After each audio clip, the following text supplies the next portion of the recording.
Alright, so I'm doing a little video. And this is not a Gen 3 Xmod. This is a Gen 3 Xmod. Xmod. Xmod. Xmod. Xmod. It's a little bit bigger than what most people think. It's like a weird hybrid between hobby and toy, because everything comes apart with these 4 screws.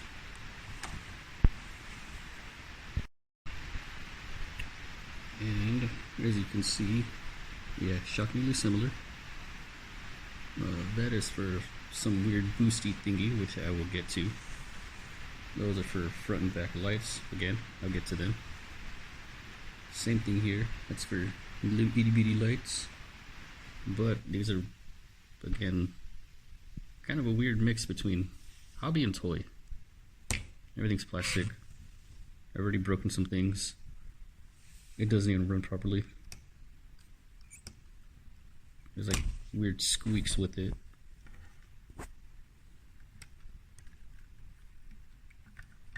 That whole front diff is gone. This, however, was never offered with all-wheel drive. So it's there. Like, I can see the little things in there. And it can accept an axle, but it is only rear drive. No, it is a straight up closed diff.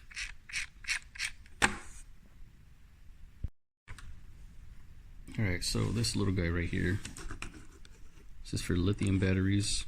2 tiny little things. See, Xmods, LiPo. It's a little 2-cell 2S 7.4.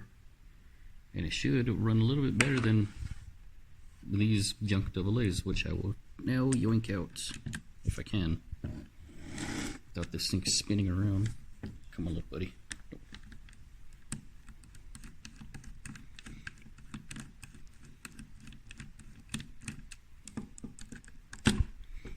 Alright, come on, work with me, please.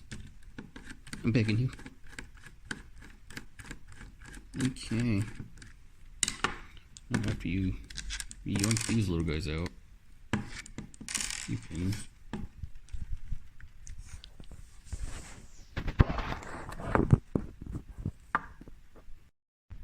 okay, so once you get all 4 screws out, it just kind of quick disconnects.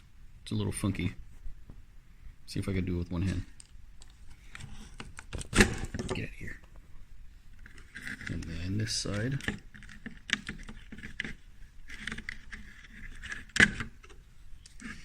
Although it is kind of cool, and I will show you why that is pretty nifty later. There's a 5-wire steering, kind of like some of the cheaper hobby grade RCs. Alright, now that everything's disassembled, you got your rear end, got your front end, spare battery pack, old battery pack. Take these little screws off.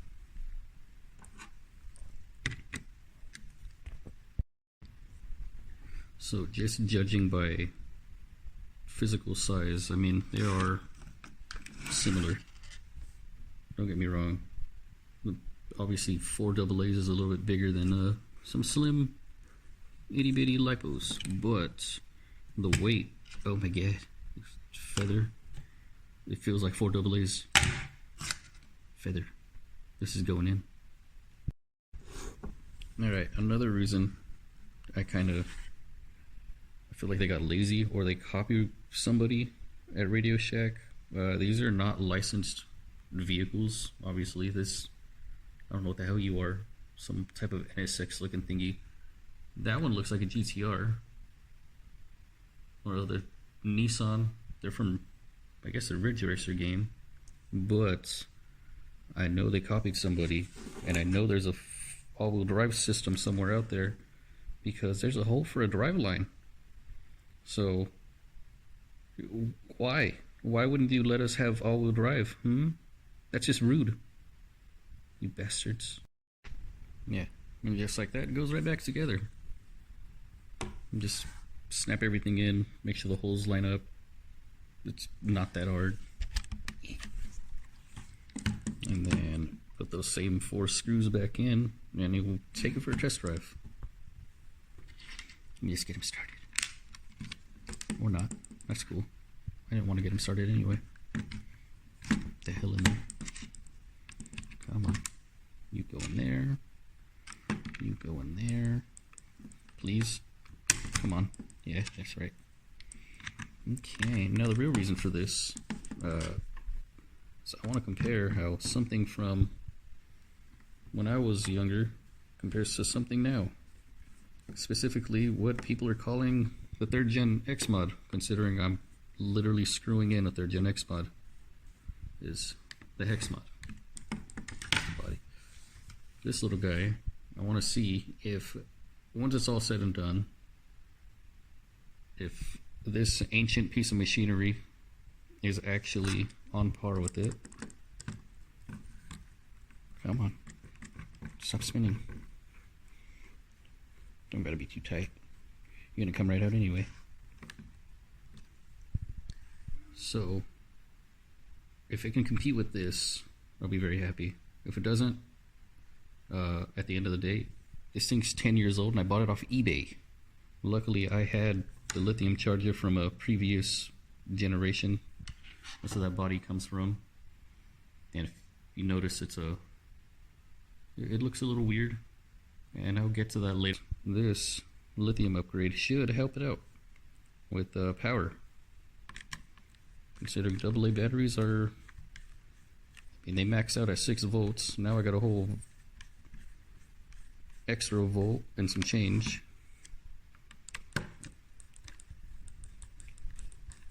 And yes, the screw's missing. Supposed to have a screw there, but I really don't care.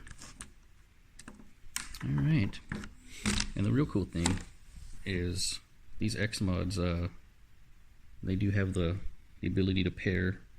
So if you have both of them, and again, get to that in another video, they had this little car, 124 scale, and a 116 buggy. And if you just paired it every single time, you can actually just use one controller for it. Alright, so now turn this little guy on. Turn this on. Oh, that's right, I was using the other one. Oops.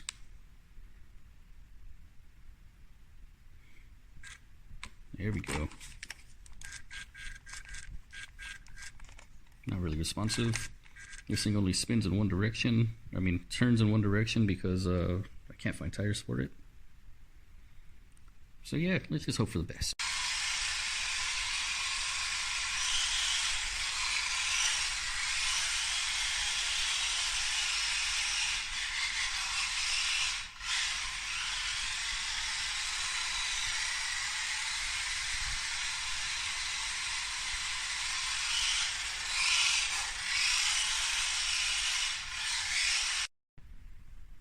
Alright.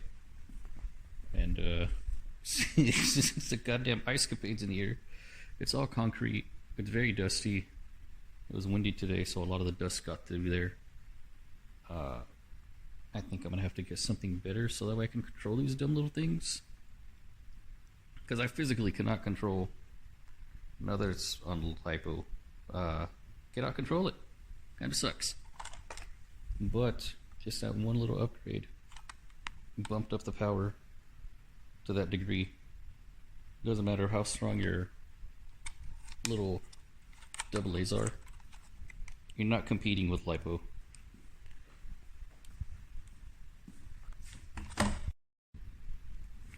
So, with that being said, since it's too slippery on this goddamn concrete floor, I will do another video later when I actually get something, some foam padding or some shit.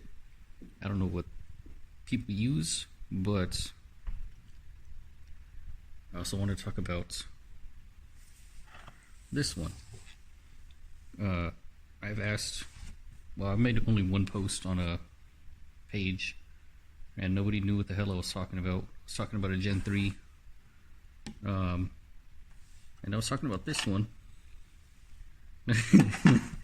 Now this is a contraption that was sold by Atomic Mods. I got my little carbon fiber sway bar. I got a piece of paper holding in my motor because it's a little bit different. Now, very, you can't even see it. There's no point in trying to get in there. That is a Gen 1 Xmod motor that I put inside of the high speed motor casing. And the reason I brought up the 5-wire steering is when I eventually blow this motherboard out, because it's happened before, I was in and out of Radio Shack constantly because I was nuking these things. I think this is like my 4th or 5th one, so I try to use it sparingly, but those micro Deans connectors are for these little batteries. Like I said, can't really see it. There we go. Get the light. Yes, right. This is an Atomic Mods kit. I got 2 little 14500 batteries. I got it years ago, and I remade the battery pack because the other ones died. So now I got my little itty bitty micro Deans, and for other use, since I recently got back into the hobby with a different car, I might make a video on it later. I put this little guy on here so I can balance charge it, and I don't have to worry about doing it the other way, which was they had like a little attachment. You plug it in here, and then with another separate battery charger, you set the voltage and you hope for the best. No balancing, nothing. Just pray to God that your batteries don't explode. Yeah, I know that's electrical tape, but for the most part, everything's pretty cool. Like I said, there's a lot of space in there. I can easily put, once I blow this board out, since I've been kind of relearning everything about RCs, I could just pretty much dish the whole board, maybe make like a little bit of a better mount for that motor, or put the old cover right back over it, and I could run kind of like what a lot of people are doing with the Gen 1s, the little micro ESCs and all that fun stuff, running off 2S. The only issue is I need to find one with a 5-wire steer, so that way I can keep everything normal, because the last thing I want to do is pop this thing open and ruin everything and then kind of cry at night. But yeah, here's my Atomic Mods Gen 3. Again, it's unreasonably fast for what it is, and there was never a tire upgrade for this. So if anybody knows, I think I checked, they were like 31 millimeter by 11 in the rear and 8.5 in the front. I just need something stickier so that way it doesn't slide around, because this thing will not stay in a straight line. It almost makes me sad. Like, once I do get in a straight line, it'll boogie, but it does not want to stay straight.